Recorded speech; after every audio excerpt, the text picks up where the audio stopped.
Lucas 24:13. Quem achou, diga eu achei. Lucas 24:13 diz assim: naquele mesmo dia, dois deles estavam indo para um povoado chamado Emaús, a 11 quilômetros de Jerusalém. No caminho conversavam a respeito de tudo o que havia acontecido. Enquanto conversavam e discutiam, o próprio Jesus se aproximou e começou a caminhar com eles. Mas os olhos deles foram impedidos de reconhecê-lo. Ele lhes perguntou: sobre o que vocês estão discutindo enquanto caminham?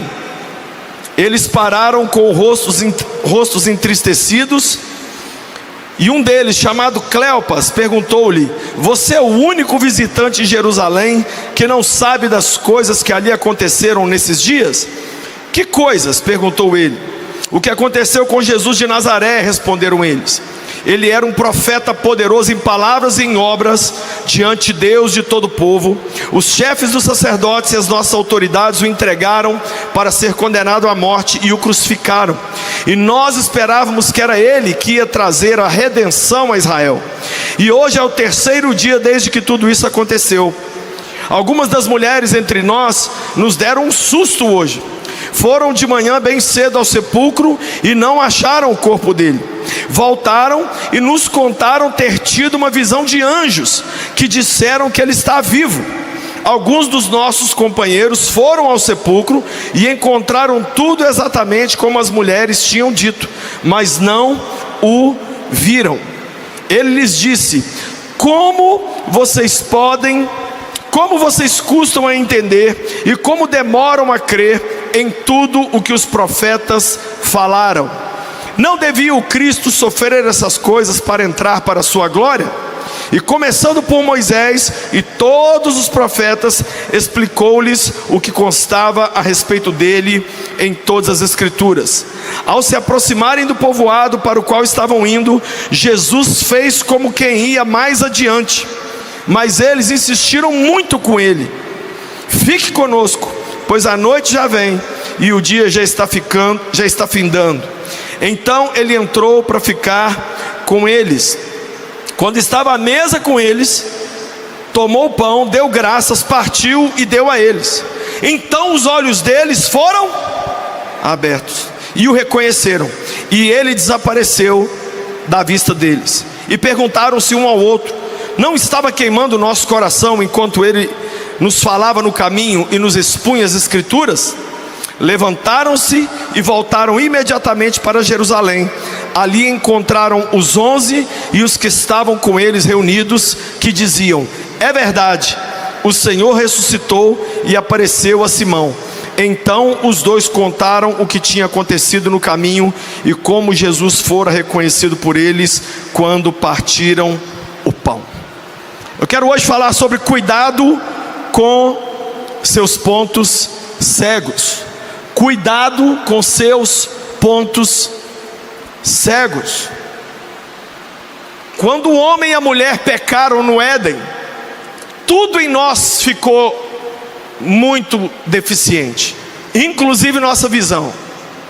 Nós perdemos a visão ética, a visão moral, a visão de justiça, a visão de relacionamento, a visão relacional. E principalmente prejudicou muito nossa visão espiritual.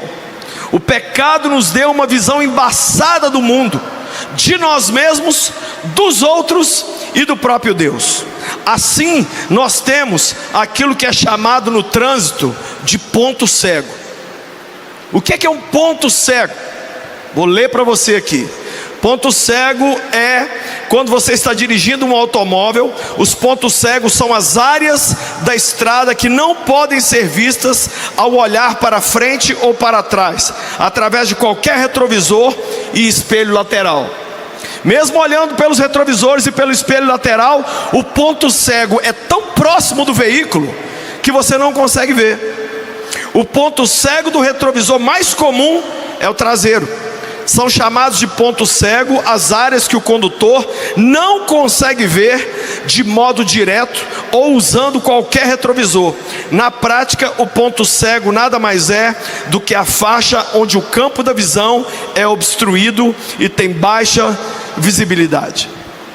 Quem aqui é motorista há mais de 15 anos? Deixa eu ver. Eu sou motorista desde 1989, meu amor. 89, o Michael Jackson era branco nessa época. Então eu sei o que é ponto cego.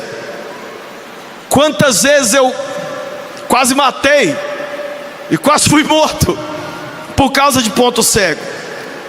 E na nossa vida hoje nós temos pontos cegos. O que é um ponto cego na vida de uma pessoa?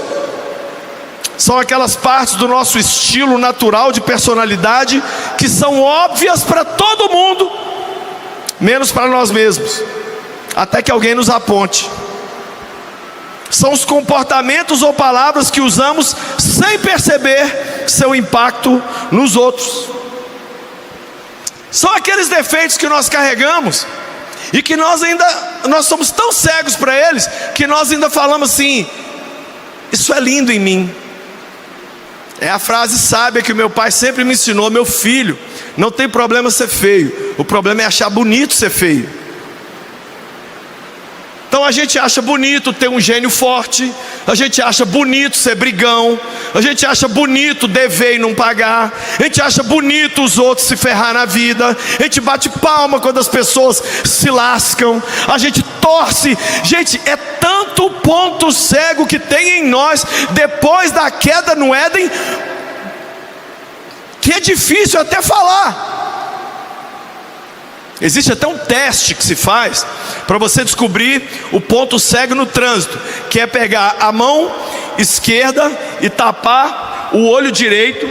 Aí você pega uma caneta, vem trazendo. Na hora que a caneta sumir, esse é o seu ponto cego. É mais ou menos aqui. Você não vê, está tão perto que você não vê.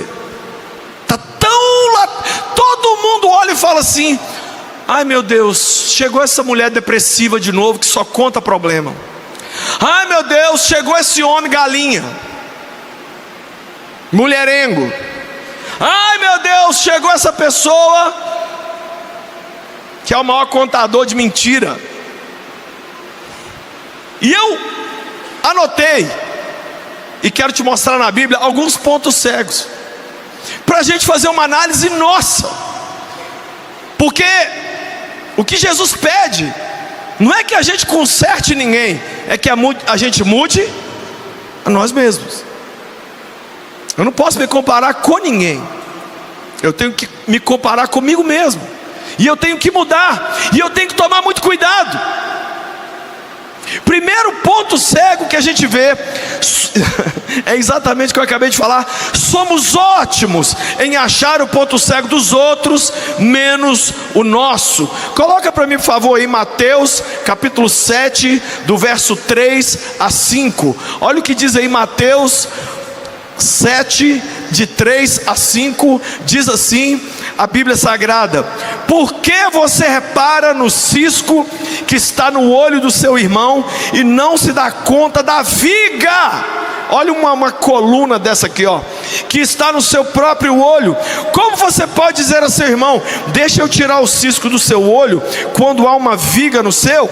Hipócrita, tire primeiro a viga do seu olho, então você verá claramente para tirar o cisco do olho dos outros. Eu tenho dito para as pessoas que quanto mais perto de Deus estamos, mais incomodados nós ficamos com a nossa viga. E quanto mais longe de Deus estamos, mais a gente acha defeito em tudo nos outros. Defeito na igreja, defeito no pastor, defeito em tudo. Tudo está errado, nada está bom. Por quê? Porque a pessoa tem um ponto cego, está tão pertinho dela, ela tem um juízo, ela fala mal do Supremo, mas ela age como eles, decisões monocráticas, sem consultar a Constituição, e toma decisões, e fala coisas assim que você fala: meu Deus, deve ser verdade, essa pessoa está falando com tanta convicção, que isso que ele está falando aqui deve ser. Aí você vai ver o perfil da pessoa na internet, você fala: meu Deus do céu, quem é essa pessoa na fila do pão? Sabe uma coisa que eu aprendi? Ninguém está perguntando minha opinião. Cutuca quem está do lado assim e fala assim: nobody is asking your opinion. Fala em inglês, porque eu sei que você quer mostrar que você fez CCAA. Ninguém está pedindo a sua opinion. Ninguém. Mas a gente hoje, com a internet na mão, eu não concordo, eu desconcordo. Calai vossa boca. É hora da gente comprar um negócio chamado espelho, enfiar o zóio nele e falar assim: ah, sem vergonha, nós vamos arrancar essa viga do seu olho. Viu, ô juiz? Viu, ô dono da toga? Viu, ô Senhor Supremo da verdade? O apóstolo Paulo diz assim: se examinássemos a nós mesmos, não seria preciso que ninguém nos julgasse. Em outras palavras, se a gente pegasse pesado com a gente, não era preciso ninguém pegar pesado com a gente. Mas a gente prefere inverter. É hora da gente ter amor e empatia pelas pessoas, cuidar delas, mas se olhar no espelho e falar: eu preciso mudar. Fala comigo: eu preciso mudar. Segundo ponto cego: separamos áreas da vida sem perceber que tudo está interligado. Isso é um ponto cego. Isso é coisa que só brasileiro, europeu e americano que faz. Aqui está minha vida financeira, aqui está minha vida sexual, aqui está minha vida espiritual, mas uma não tem nada a ver com a outra. Amor, está tudo interligado. Isso é um ponto cego. Nós temos que parar com isso. Eu estou bem, eu estou caminhando com o Senhor, a minha vida está ótima, eu tenho orado em línguas, está tudo tão bacana. Eu estou devendo todo mundo, mas eu continuo na labachúria cantanévias. Ora menos em língua. Procura quem você está devendo e fala assim: devo, não nego, vou parcelar até o arrebatamento esse pagamento. Até para dever, o cristão tem que ser cristão. Sim ou não? A gente não foge de quem está cobrando, não. Eu estou te devendo mesmo. Olha isso aqui, gente. Lucas 19, 8 e 9. Lucas 19, 8 e 9 é muito engraçado, porque Jesus entra na casa de Zaqueu. Zaqueu subiu na árvore. De repente, a Bíblia diz assim: Zaqueu levantando-se disse: Senhor, estou dando metade do meu dinheiro para os pobres. E de quem eu roubei um carro, eu vou dar 4 carros. De quem eu roubei um celular, eu vou dar 4. Aí Jesus levanta e fala assim: hoje entrou salvação nessa casa. Se eu estivesse lá, eu ia levantar o dedo e falar: desculpa eu atrapalhar uma cena bíblica, mas eu preciso fazer uma pergunta. O que tem a ver esse sem mãe, miserável, ladrão, vagabundo, roubar o povo, e agora mais do que a obrigação dele é devolver o dinheiro, com ele vir ser salvo? Não tem nada a ver uma coisa com a outra. Tem tudo a ver. O que você faz com o seu dinheiro mostra quem é o seu Deus. A roupa que você veste, as pessoas com quem você anda, as opiniões que você tem, elas estão todas interligadas. E a gente tem esse ponto cego: não, isso aqui é a minha opinião política. Está chegando política aí. O mais longe que eu vou falar de política é o que eu vou falar aqui agora. Cuidado, um voto é uma aliança. Quando você vota em alguém, amanhã você pode ser cobrado, não só pelos homens, mas pelo céu. Um voto é: eu estou endossando fulano, eu estou assinando embaixo. Está tudo interligado. Ai, eu não gosto de ler. Está tudo interligado. Ai, minha família da minha mãe é preguiçosa. Está tudo interligado. Ai, eu tenho raiva do meu pai. Está tudo interligado. Para de separar tudo. Cristo quer curar tudo em nós. Pastor, faz uma oração pela minha vida sentimental. Não, vou fazer pela sua vida toda. Você precisa de Cristo em tudo. Quem entende o que eu estou dizendo? A Bíblia também fala em 2 Samuel 21, escuta isso. De repente, 3 anos sem chover em Israel. Davi orou e falou: Deus, por quê?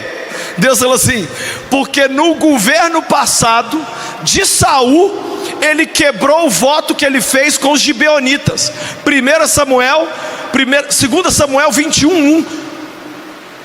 Que tem a ver não chover com o ex-rei? Cara, como assim? Tá tudo ligado. Tudo ligado, amor. Sabe aquele contatinho que tem lá no seu celular? Que você vigia o seu ex. Às vezes você não consegue ninguém porque você ainda tem esse freio de mão na vida. De vez em quando conversa com alguém, curte uma foto. Quem você segue? Faz uma limpa lá. Está tudo interligado. Terceiro ponto cego da nossa vida: temos temperamentos difíceis, mas nos achamos pessoas de gênio forte. Não, eu não sou. Eu só sou uma pessoa, sabe, que eu peguei o lado Fonseca da família do meu pai. Não, você é um nojo, é isso que você é. Sabe o que a Bíblia fala sobre o homem temperamental? O homem de temperamento difícil tem que ser repreendido e disciplinado, senão vai ter que fazer de novo. Se tem uma coisa que Deus quer tirar de nós, é esse temperamento de capeta que muitos de nós temos. Gente, eu conheço gente rica, rica mesmo, não é 100 milhões não, rica. A pessoa é simples, que dá vontade de você dar R$1 para ela, você fala, é um mendigo. Pessoa simples, na boa, come um x-tudo com você, anda no carro que for, roupa simples, simples, tudo simples. E eu conheço pobre assim, ó.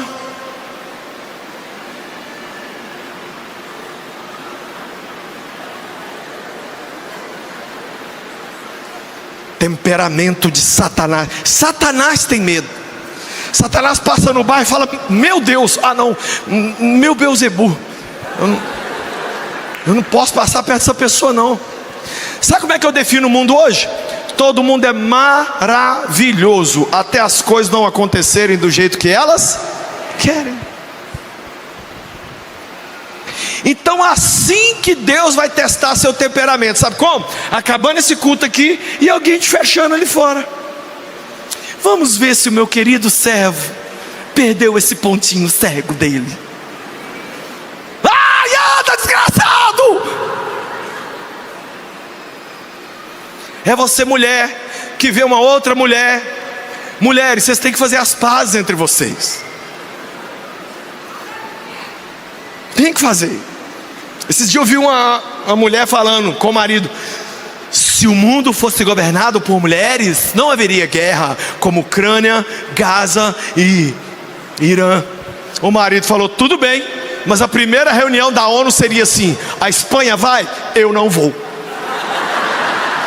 Você é amiga da Espanha? Odeio você.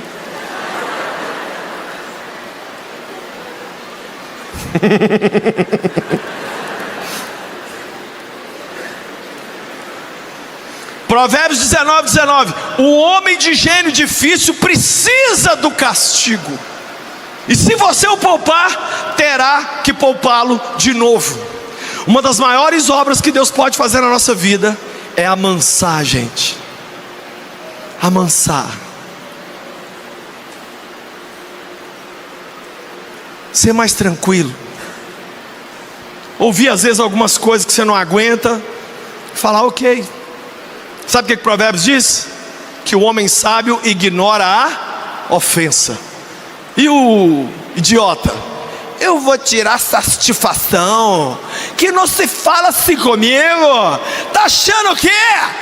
Eu sou da Zona Leste, meu irmão.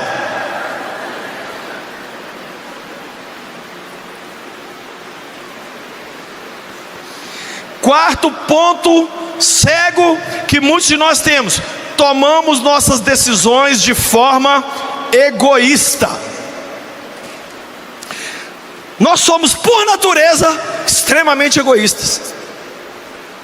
Olha o que diz Filipenses capítulo 2 verso 4: cada um cuide não somente dos seus interesses, mas também dos interesses dos outros. A gente faz isso, gente? A gente levanta de manhã e fala assim: se você vai morrer, morre mais para lá, porque eu preciso passar. Nós estamos olhando o nosso lado o tempo todo. O tempo todo. O meu problema, meu cabelo, meu relacionamento, minha vida, meu feriado, o que eu vou fazer? A minha carne, o meu marido, tudo é o nosso. Gente, eu li esses dias, porque tem 3 netos, as 3 primeiras palavras que uma criança aprende a falar: papai, mamãe e meu. E a maioria das crianças aprende meu antes de qualquer outra. E só que nós crescemos e continuamos assim: meu, eu, meu, centrados em nós. E a gente vai tomar a decisão. Como é que a gente toma? Vou pensar no que vai ser bom para minha família. Não, vou tomar uma decisão baseada no que vai ser bom para mim. Quantos homens não fizeram isso? Quantos homens não tomaram uma decisão que prejudicou a mulher e os filhos, largou a mulher e os filhos e foi viver uma aventura e largou eles para trás porque foi um egoísta? Quantas vezes nós não tomamos decisões, só pensa na gente. O que eu vou ganhar? Vou ser amigo de fulano, o que eu vou ganhar com isso? Não, eu só vou relacionar com gente que esteja no meu nível ou acima. Abaixo, só oi, tchau, tá linda, vai com Deus. Não. Você ser uma pessoa que para ouvir a diarista, uma pessoa que conversa com o cara do Uber, que faz uma oração com ele. Você é uma pessoa que respeita quem é da limpeza. Você é uma pessoa que vai no restaurante. Um dia desse eu vi um vídeo. Ai, gente, de vez em quando o Sila Malafaia quer manifestar em mim. Eu vi um vídeo de uma mulher maltratando um garçom num restaurante. Vem aqui, eu estou mandando agora. E eu já fui garçom, gente. Eu já fui, não, na verdade, na época eu não tinha capacidade de ser garçom. Eu era ajudante de garçom. Eu não podia servir as mesas, eu só limpava as mesas para os garçons atenderem as pessoas. Então quando eu vejo alguém maltratando alguém assim, eu fico doido. Quem sabe nós não somos assim? Quem sabe nós não somos egoístas por natureza? Nunca, às vezes a gente é egoísta dentro do casamento. Se com a pessoa que você prometeu amar para o resto da vida a gente é egoísta, imagina com os outros. Por isso que dá Natal, todo mundo dá uma crise. Já viu Natal? Que legal. Eu vou levar uma cesta básica ali num lugar para as crianças. Eu vou levar uns coelhinhos da Páscoa ali. Por quê? É porque é pecar demais. A pessoa pecou tanto que ela fala assim: eu preciso deixa eu fazer uma caridade, só para eu dar uma desnegociada, porque eu só pensei em mim nessa peste desse ano.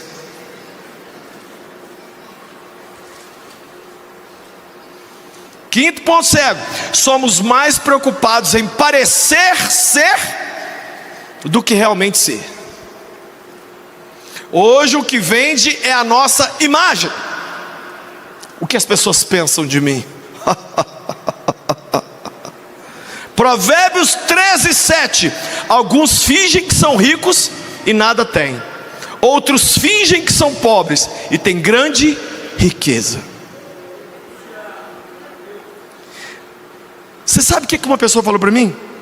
Eu fui pregar numa igreja, escuta isso. Cheguei lá, aí o pastor falou: minha filha é sua fã demais, ela tem 21 anos, e aí, vem cá fulana. Ela fez assim, não. Aí, no meio do culto, tentou me apresentar ela de novo, ela não veio. No final do culto, a gente saiu para comer. Era uma mesa de umas 20 pessoas. Ela sentou lá do lado de lá, e eu sentei aqui. E o pai dela: minha filha, você não veio falar oi com o pastor até hoje? Aí, muito sem graça, o pai dela forçou ela a sentar do meu lado. Aí ela falou assim: desculpa, viu pastor, meu pai ser desse jeito? Eu falei: não, tudo bem, como é que você está? Ela falou assim: eu tenho um problema, eu não gosto de conhecer as pessoas que eu admiro. Eu falei: por quê? Porque quando eu chego perto das pessoas que eu admiro, eu decepciono com elas. Eu descubro que elas são só um outdoor. Por trás está tudo podre, comido de cupim. Que isso, menina, você está doida? Não, não é assim não. Tem gente que presta, tem gente que é isso mesmo, mas tem gente que presta. Eu falei com ela assim: fala o nome de uma pessoa que você admira. Ela falou o nome de um cantor gospel que eu gosto muito, que é meu amigo. Eu falei assim: eu vou ligar para ele aqui agora só para você falar. Ela fez assim: eu falei: menina psicopata, que é isso? Não liga não. Ai meu Deus.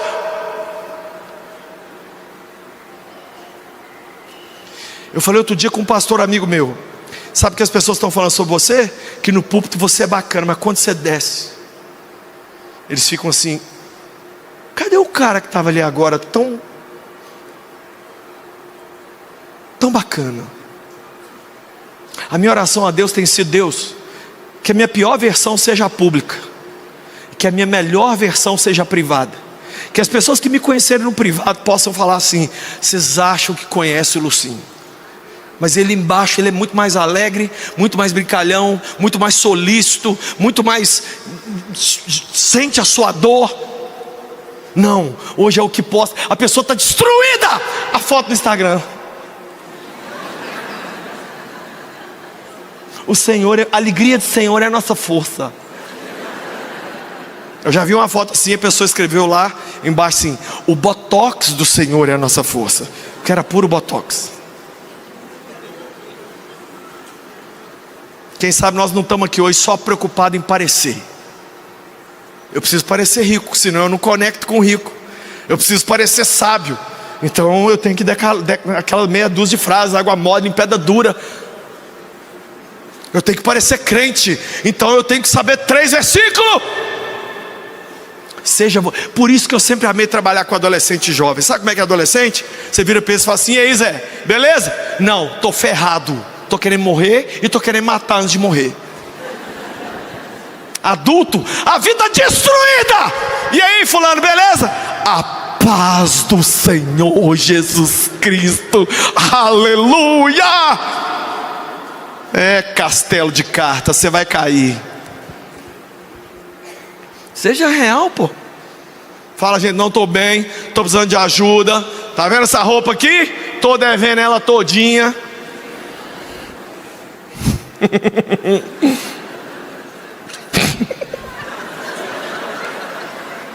É porque eu vi uma pessoa cutucar do lado e falar: e ó, tá falando de você.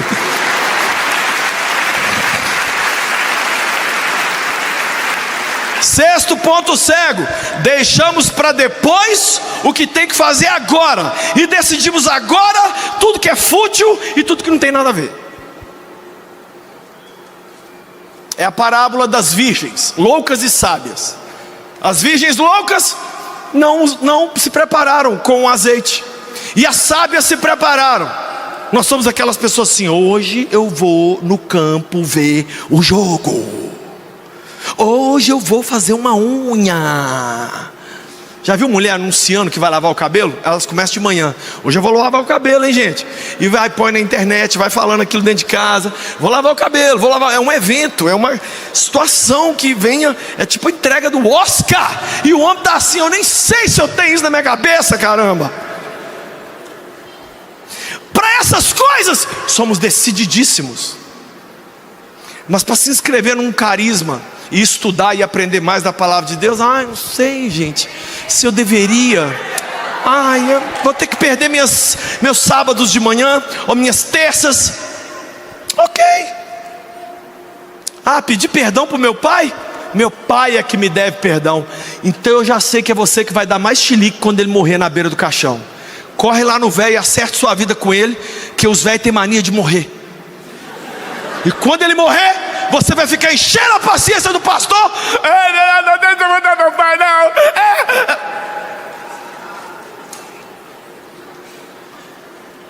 Fica deixando para depois. Deixa para depois sua saúde. O que é que o meu velho pai me ensinou? Quem não tem tempo para cuidar da saúde vai ter muito tempo para cuidar da doença. Não tem tempo para cuidar da saúde. Beleza. Sabe qual que é a única desvantagem de você cuidar da saúde? É que você vai no sepultamento de todo mundo. Mas se você não gosta de sepultamento, continua firme aí no McDonald's. Vai dar tudo certo. Você não vai sepultar ninguém. 7º ponto cego: nos achamos dignos de dó e queremos que todos venham nos socorrer. Eu sou tão injustiçado, eu passo tantas coisas difíceis, as pessoas não me compreendem. Gente, se tem uma coisa que não toca a Deus, não toca, é vitimismo. Você nunca viu Jesus parando para ajudar uma pessoa passando Jesus à beira do mar da Galileia, viu uma mulher assim, chega! Não, Jesus ajudava pessoas em situações impossíveis para elas. Muitas vezes nós estamos vivendo assim, querendo chamar a atenção. Um dia Jesus falou: gente, eu vou ter que morrer numa cruz e vocês vão ver eu morrer, tá? Vou morrer. Pedro falou: não, você não vai fazer isso com o senhor não. Jesus falou: bem, eu queria saber isso aqui, é uma pergunta minha mais íntima aqui com nós aqui mesmo. Você ficaria na igreja que o pastor falasse assim: ô Satanás, cala sua... O pastor chamasse você de demônio: ô demônio, cala sua boca. O pastor Jesus chamou a ovelha dele, Pedro, de demônio. Satanás, cala sua boca, porque você não entende das coisas de Deus, só das coisas dos homens. Vou continuar na igreja, o pastor me chamou de demônio, mas quem sabe eu desendemônio. É essa coisa de: vem gente me socorrer.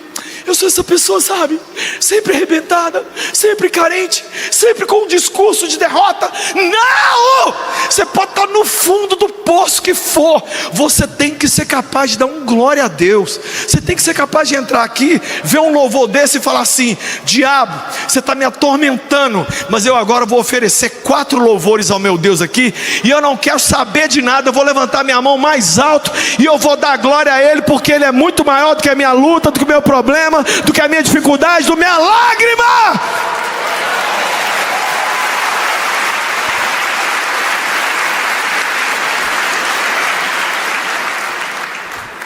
Quantas pessoas assim? Sai de lugar de vítima. Pastor, mas eu fui abusado pelo meu tio. Sai desse lugar. Pastor, mas eu fui traído financeiramente. Sai desse lugar. Pastor, mas eu fui traído no casamento. Sai desse lugar. Sai. 8º ponto cego: endeusamos o amor romântico. É só você ver as séries. Tem 2 coisas nas séries: tiro e beijo. Os homens gostam um pouco mais de tiro, as mulheres gostam mais de beijo. E o que existe no mundo de hoje? Casar e ser feliz, ou encontrar a alma gêmea, é tudo. Então eu quero ler para os distintos senhores uma frase linda que o C.S. Lewis, maior escritor do século XX, falou. Ele disse: o amor se torna um demônio no momento em que se torna um Deus. O amor se torna um demônio no momento em que se torna um Deus. Quando você começa a falar: eu não vivo sem você. Vive sim. Sabe por que você vive sem essa pessoa que está aí do seu lado? Porque a minha mãe morreu há 40 anos atrás e meu pai está vivinho e não casou com ninguém. Nossa, Lucinho, mas que antirromantismo. Eu estou aqui para desnetflixar sua mente doramizada. O dia mais importante da sua vida não é mas é o dia em que você vem fazer uma aliança com o noivo do céu. Esse dia é o mais importante da sua vida. Inclusive Deus me deu uma bênção. Eu casei no meio da Copa do Mundo de 94, porque é só assim que eu consigo lembrar a data. Peraí, foi na Copa do Mundo, foi na Copa dos Estados Unidos, Romário e Bebeto. 2 de julho. Então, graças, louvado seja o Senhor. Mas um dia que eu não preciso pensar um segundo para lembrar, é 21 de abril de 1982, quando com 10 anos eu vim à frente, entreguei minha vida para Jesus. Esse dia é o dia da história da minha vida. Quem sabe você está aqui, você em Deus. Olha o que diz a Bíblia em Provérbios 18, 22. Quem encontra uma esposa, encontra algo excelente. Recebeu uma bênção. Não é a bênção, não é a glória, uma bênção. Você encontrou uma esposa? Bacana, Deus abençoe. Próximo.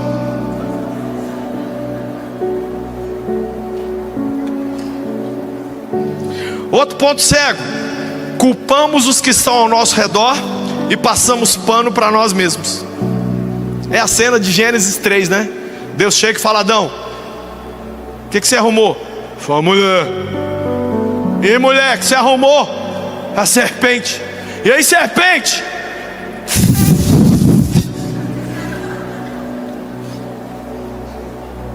Nós somos filhos de Adão e Eva. Nós não conseguimos sentar e falar assim: eu errei, eu sou um safado, eu tenho a boca grande, eu preciso ser tratado. Não, é o pastor que não me visita, é o presidente, é a minha mãe, o meu pai prefere meu irmão, na escola está todo mundo me perseguindo. Outro dia uma pessoa veio falar comigo: pastor, estão me perseguindo na escola, estão me perseguindo também no trabalho, estão me perseguindo na igreja, estão me perseguindo. Eu falei assim: o que você faz? A pessoa começou a falar. Eu falei assim: você não acha que antes das pessoas te perseguirem, você tinha que ser alguma coisa assim importante? Não? E se eu te falar que você está delirando? E que você criou esse castelo de que está sendo perseguida para justificar você não ter nada e não ser nada? Você que é doido para marcar um gabinete pastoral com a gente, pode vir, mas prepara para ouvir de tudo. A pessoa ficou parada pensando. Eu falei assim: a minha esposa é psicóloga, sabe o que ela me ensinou? Quando a pessoa tem essa paranoia de que está todo mundo perseguindo, é sinal de alguma doença mental. Nós já tudo temos transtorninho mesmo. Quem sabe você não está aqui hoje e fica culpando todo mundo. Todo mundo está errado, menos você. Último ponto: temos Jesus do nosso lado, mas não o enxergamos. Esse é o pior ponto cego da vida de um homem. É morrer de sede com um copo de água na mão. É dizer: onde está o Senhor? E o Senhor está dentro de você. E Ele dizer assim: nunca te deixarei, nunca te abandonarei. E você dizer: Deus está tão distante, cadê Jesus? E Jesus falar assim: só se eu pular em cima de você.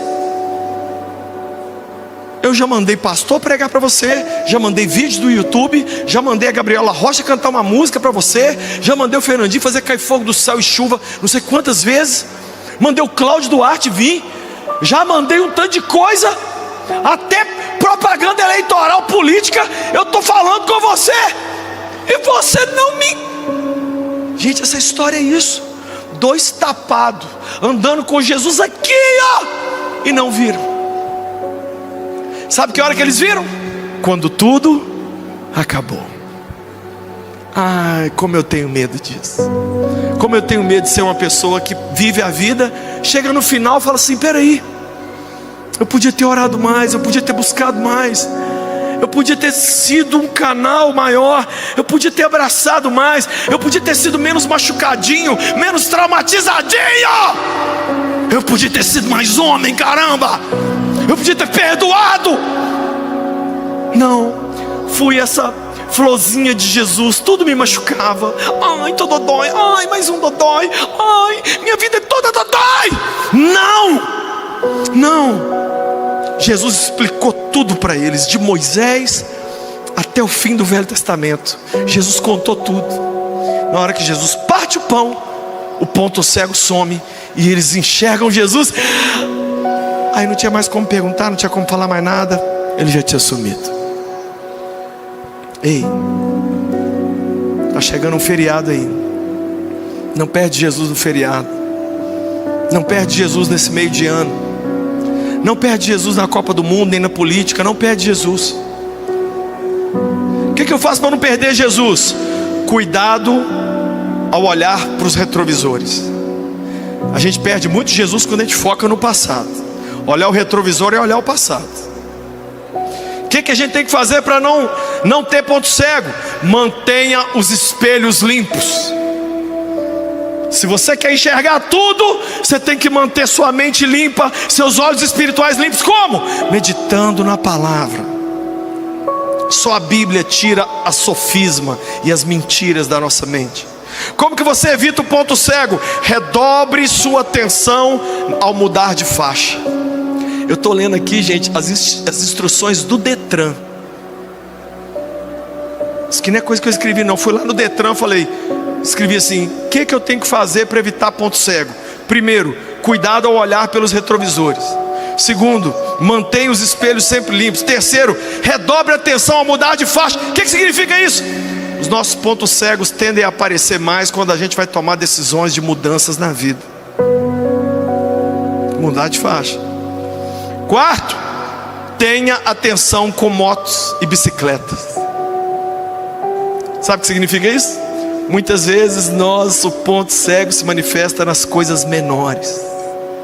Pastor Márcio sempre nos ensinou: ninguém tropeça em montanha, filho. A gente tropeça em pedrinhas, em pequenas coisas. E último, instale um sensor de ponto cego. Existe um sensor que você pode pôr no seu carro, que ele tira o ponto cego. E esse sensor na minha vida e na sua vida se chama o Espírito Santo de Deus. E ele está aqui hoje para encher a nossa vida e para tirar da gente toda a cegueira, e para a gente ver Jesus mesmo no meio da nossa dor, e para a gente enxergar Jesus no trabalho, na escola, em casa, nos dias difíceis, nos dias bons. Que Deus tire de nós toda a cegueira, que a gente consiga ver, consiga entender que a obra dele, a igreja dele, o reino dele vai muito além de uma igreja local, vai muito além de um pastor. Gente, não acredita em nada que eu estou pregando aqui não. Pegue a sua Bíblia e vai ler. Creia na Bíblia.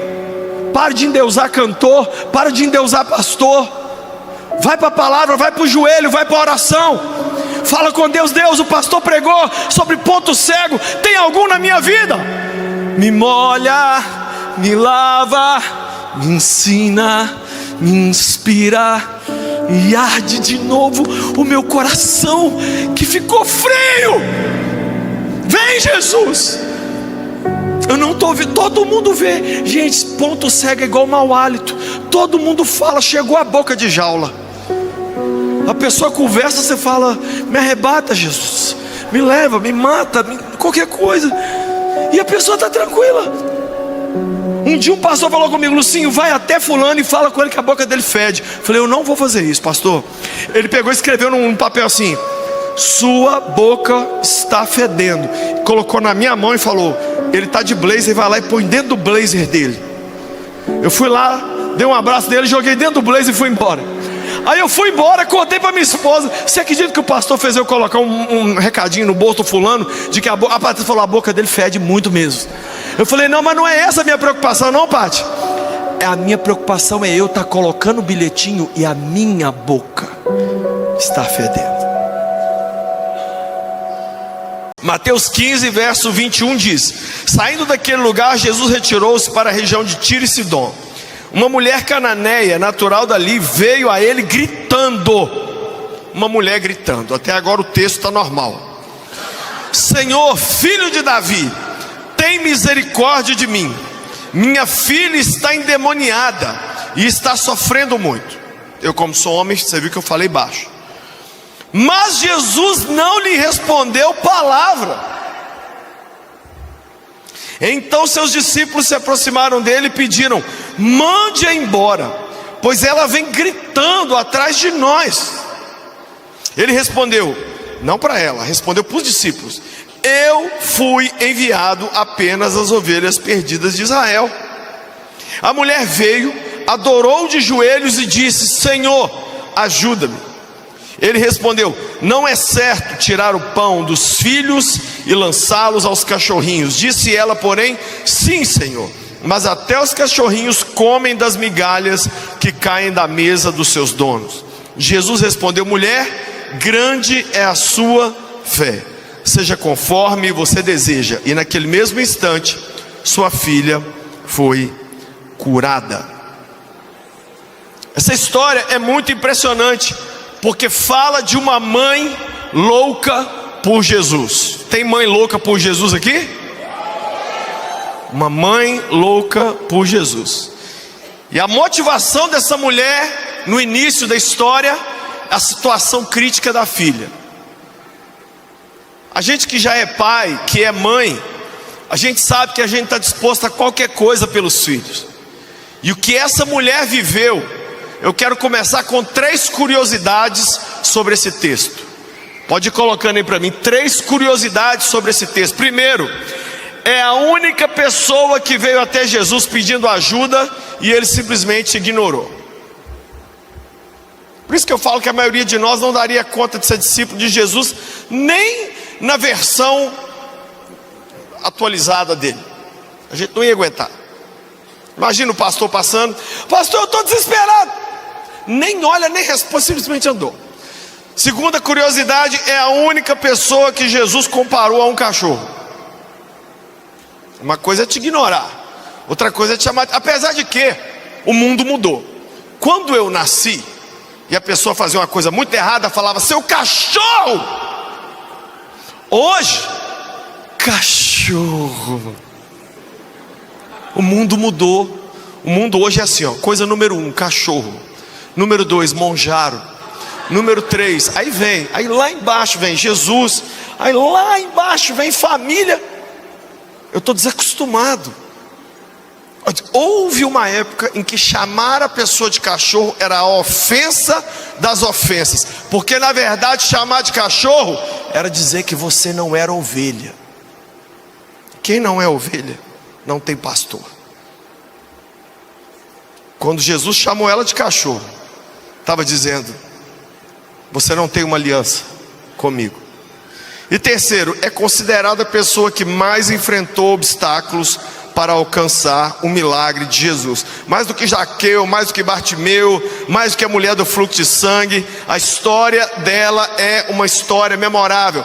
Engraçado que na história dos milagres de Jesus, os 2 milagres mais complicados que Jesus realizou, quem mais teve fé foram pessoas que não eram de Israel. É essa mulher grega, Cirofenícia, e foi aquele comandante romano que disse: eu não sou digno do senhor nem entrar na minha casa. Só fala uma palavra da onde o senhor está aí, que a capetada já vaza aqui. Jesus falou: nem em Israel encontrei tanta fé como eu encontrei nesse homem. E essa daqui, prepara, neném, para você ver a história dela. Veja agora comigo 3 barreiras que essa mulher enfrentou. Primeira barreira que ela enfrentou: o silêncio e a distância de Jesus. Gente, uma coisa é um marido te dar um gelo, uma coisa é um pastor te dar um gelo, uma coisa é um amigo não responder seu WhatsApp, outra coisa é Deus te gelar e distanciar de você. Olha o que essa mulher enfrentou, tudo por amor de uma filha. Eu posso dizer uma coisa: é muito difícil alguém que está aqui que não tem um filho e uma filha conseguir entender plenamente esse livro aqui. Você só consegue entender esse livro direito no dia que a minha filha Emily nasceu, que eu abri a Bíblia, porque Deus amou o mundo, deu seu filho. Eu ia torrar tudo no inferno. Torrar, assim, ó, virar de lado. Não, da minha filha, não dou a foto dela, que dirá dar ela. E agora é os netos. Não dou nada. Absolutamente não dou nada, nem a foto. Jesus deu um gelo nessa mulher. Segunda barreira que ela enfrentou: a falta de ajuda dos 12 pastores. Os 12 caras que tinham que facilitar o acesso das pessoas a Jesus atrapalharam. Se eu colocasse um anúncio no jornal ou na internet assim: compareça por favor à igreja hoje todas as pessoas que sentiram que foram afastadas de Jesus pelos próprios cristãos. Ia ter gente no teto. Eu coloquei outro dia na internet: tem duas coisas que impedem as pessoas de ser cristãs. Primeira, é que essas pessoas nunca encontraram um cristão. Segundo, é que essas pessoas infelizmente encontraram um cristão.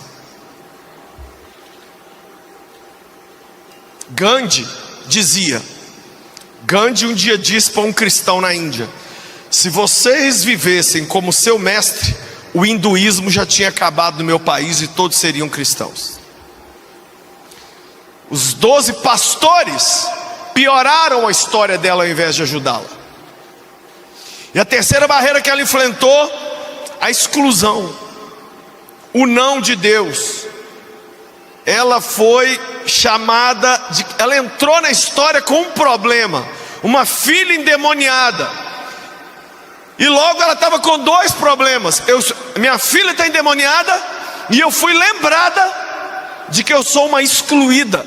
Eu não sou o povo da aliança. Eu não tenho um pacto com Deus. Como Davi falou para Golias: incircunciso filisteu, quem é você para vir me pedir qualquer coisa? 3 barreiras que ela enfrentou. Mas essa mulher não desistia, gente. Era ela louca mesmo. Olha as 3 orações que ela fez. Primeiro, ela disse: tem misericórdia de mim. O que é misericórdia? Eu sei que eu mereço, mas não me dá esse castigo não. É castigo demais ver minha filha sofrer. O bonito dessa história é que o milagre não era para ela, era para alguém que ela amava. Você algum dia chegou a esse ponto? Tem misericórdia de mim. A primeira oração que ela fez. Segunda oração que ela fez: ajuda-me.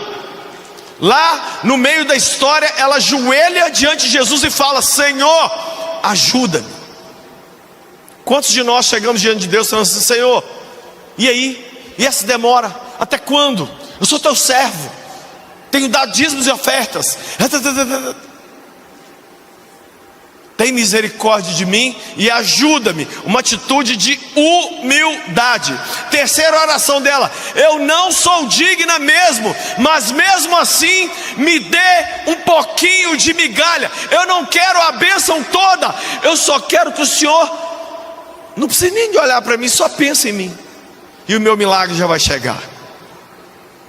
Eu não sei você, mas quando eu vejo pessoas com uma atitude dessa, mexe muito comigo. Se mexe comigo, que sou um pecador, imagine com o próprio Deus. Sabe qual é o problema de muitos de nós? Enfrentamos lutas seríssimas. Papais lutando para ver seus filhos na presença de Deus, mães lutando pelas suas filhas. E como é que a gente ora? Não ora. E quando ora, não tem argumento.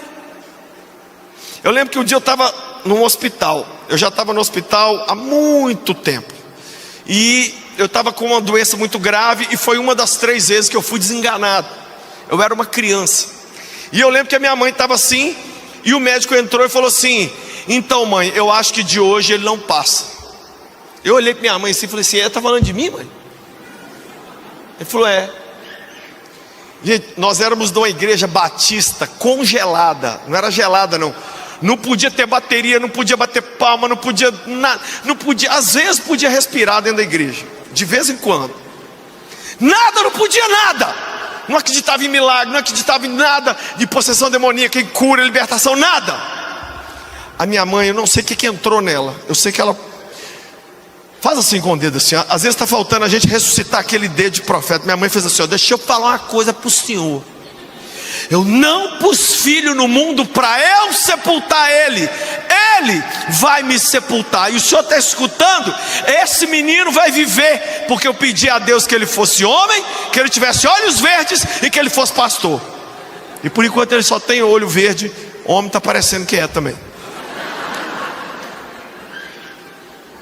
E esse médico já morreu. E o desenganado está vivo até hoje.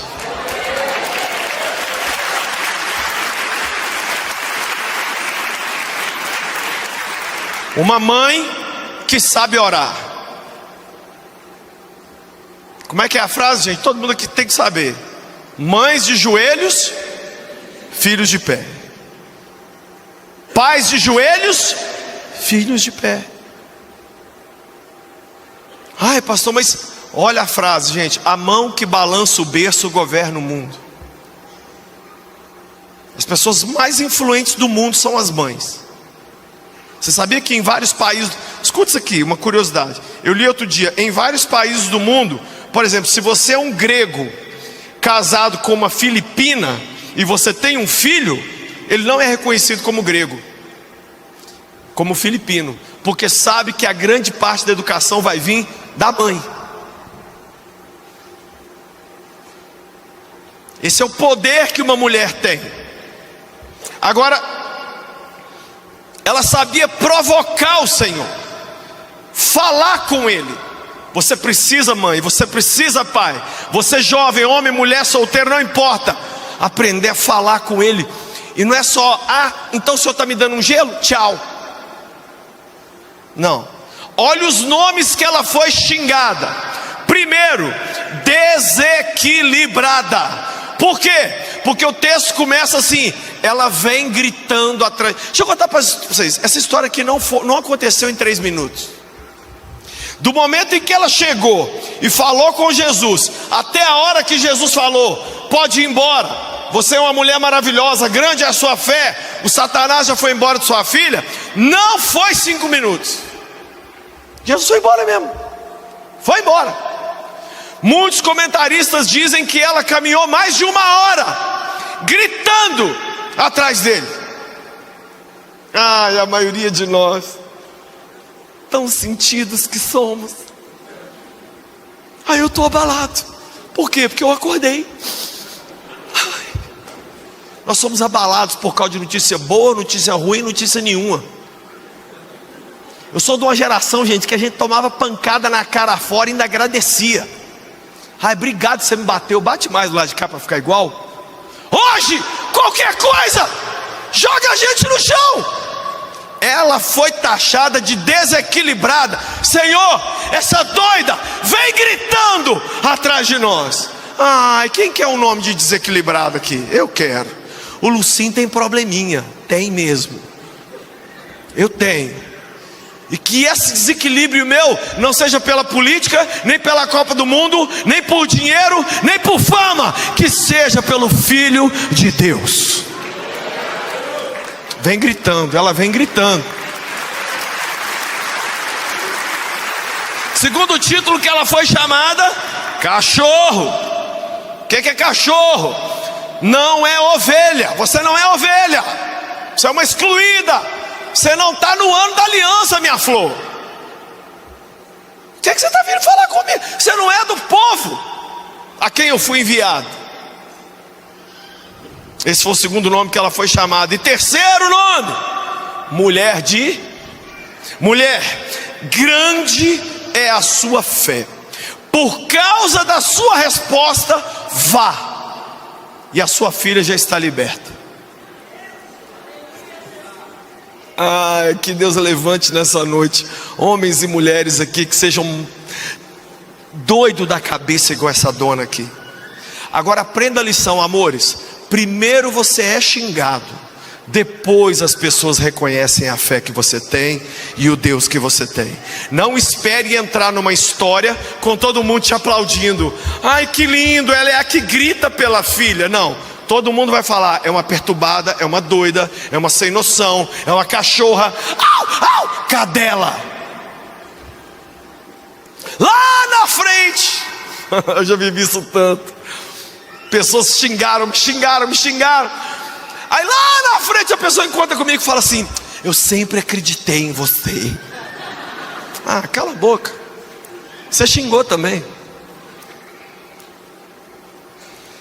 3 nomes que ela chamou Jesus. Primeiro, no início do texto, ela fala assim: Senhor, filho de Davi. No verso de número 22. Segunda forma que ela chama Jesus é aí no verso de número 25: Senhor, ajuda-me. E depois no verso 27 ela diz: sim, Senhor. Ela chamou Jesus 3 vezes de quê? O que é Senhor? Nessa linguagem aqui, Senhor não é uma pessoa mais velha, nem o próprio Deus, é o comandante. A palavra Senhor aí é Kyrios, o Kyrios, que hoje, se fosse fazer uma tradução mais abrasileirada, seria o dono da boca, o cara que comanda. Quem deixa subir o morro, quem não deixa subir. Ninguém vai subir. Ela estava chamando Jesus do título que só os Césares de Roma tinham. Por que os cristãos morriam na arena? Esse ano em outubro eu vou levar uma caravana lá para Israel e nós vamos passar em Roma, na Itália, e nós vamos entrar dentro do Coliseu. Eu já entrei lá várias vezes. Por que os cristãos morriam lá? Porque era cristão? Não, é porque o pessoal perguntava: quem é Kyrios? E eles falavam: o César. Os cristãos diziam: é Cristo. Ah, é Cristo? Então vai morrer. 3 formas: ou morria queimado, ou morria por feras, ou morria assassinado pelos gladiadores. Ela chamou Jesus de Senhor no início, no meio e no fim do problema. Que Deus levante cristãos que continuem enxergando Jesus como Senhor, independente do problema e do cenário que você está enfrentando. Ele não perdeu o controle porque a sua filha está mal lá. Ele não perdeu o controle porque o seu casamento esfriou. Ele não perdeu o controle porque as notícias estão ruins. 3 atitudes certas dessa mulher. Primeiro, ela teve uma motivação certa. Qual é essa motivação? Eu quero ajudar alguém que não sou eu. Eu quero ajudar alguém que não sou eu. Muitas pessoas já me disseram: Lucinho, dá uma ligada, ou vem aqui em casa, ou conversa com meu filho, que ele vai sarar, vai se libertar, vai converter. Aí eu viro para a pessoa e falo assim: e se eu te falar que eu tenho parente que está vivendo a mesma coisa, que eu já gastei saliva com eles até morrer e não mudaram? Gente, eu e os pastores, nós somos gente simples. Temos o Espírito Santo? Temos. Mas só quem muda alguém é um encontro com o Cristo vivo, com o poder do Espírito Santo. Ela tinha uma motivação certa: eu quero ver a vida de alguém transformada. Ela queria ajudar alguém. A segunda coisa certa que ela fez, ela teve uma expectativa certa. A expectativa dela não era em si mesma, não era nos outros. A expectativa dela era: Deus pode intervir e fazer alguma coisa na vida da minha filha. Sabe por que muitos de nós aqui estamos tristes? Criamos expectativas erradas em coisas e pessoas erradas. E criamos expectativas pequenas em cima de um Deus todo-poderoso. É aquela famosa pessoa que está no meio da luta e ela fala assim: eu já fiz de tudo, agora só falta orar. Então você é um sem cérebro. Você devia ter começado orando. Aí eu vou lá para o Alphaville, porque lá eu vou fazer um network, lá foguete não dá ré, lá a gente vai ganhar um dinheiro, eu vou conhecer fulano, que conhece ciclano, e eu vou comprar um curso, vou comprar 2 cursos, vou comprar a escola inteira. Amor, abre os seus olhos, crie expectativa em quem pode mudar a sua história. O nome dele é Jesus Cristo.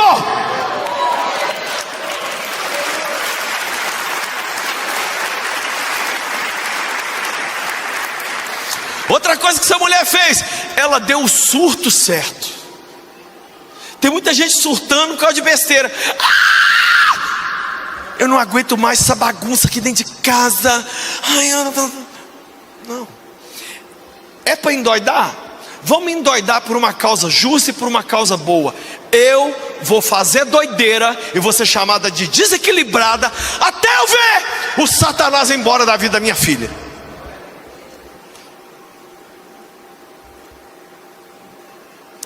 Ela teve reações radicais, ela fez orações radicais, ela teve uma fé radical.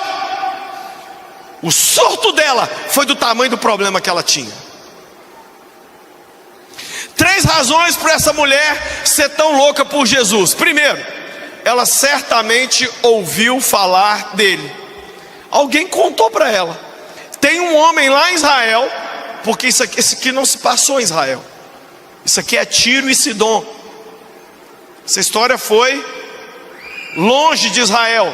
Então, tem um cara em Israel, um rabino, que ele está curando as pessoas e libertando. Quem aqui já ouviu alguma coisa sobre Jesus?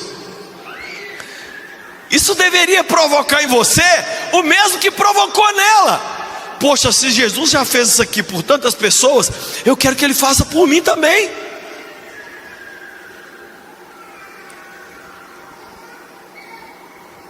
Segundo, ela conheceu alguém que talvez conheceu alguém que foi liberto por Jesus. Quem conhece alguém que foi liberto, ou quem já foi liberto por ele aqui? Ah, meu amigo, deixa eu te falar, vai de boca a boca, vai de boca em boca, todo mundo vai falando. Olha, eu encontrei uma pessoa que me mostrou a vida, a alegria. A vida tem nome, o nome dele é Jesus. Eu preciso de Jesus, eu quero Jesus. E a minha vida foi transformada. Essa mulher ouviu falar dele. E mulher fala. E aí ela conheceu alguém com certeza. E o que ela fez mais? Esgotou suas opções, fazendo de Jesus sua última e única opção. Essa mulher colocou na cabeça dela: eu tenho 3 chances. Ou Jesus age, ou Jesus age, ou Jesus age. Nós não, a gente tem sempre um plano B. Conversei com uma pessoa outro dia e falou assim: Lucinho, eu vou tentar esse caminho aqui. Se não der, eu vou fazer essa outra coisa. Eu falei: essa outra coisa que você falou aí, a lei não permite. Ele falou: mas todo mundo faz. Eu falei: mas não, mas está errado. Está errado. Só negar está errado. Não é porque está todo mundo fazendo. Nós precisamos entender que Jesus é a única opção do seu casamento, da sua empresa, dos seus filhos, da nossa vida, da nossa saúde, do nosso Brasil. Jesus não tem resposta para ninguém, gente. Ele é a resposta. Ai, Jesus, me dá uma bênção. Não dou não, eu sou a bênção. Ai, me dá paz. Não, só anda comigo. Se você andar comigo, você vai andar com a própria paz. Ele é o príncipe da paz. Jesus, o que o Senhor tem para me dizer? Nada, só fica perto de mim, caminha comigo, que a sua história é outra.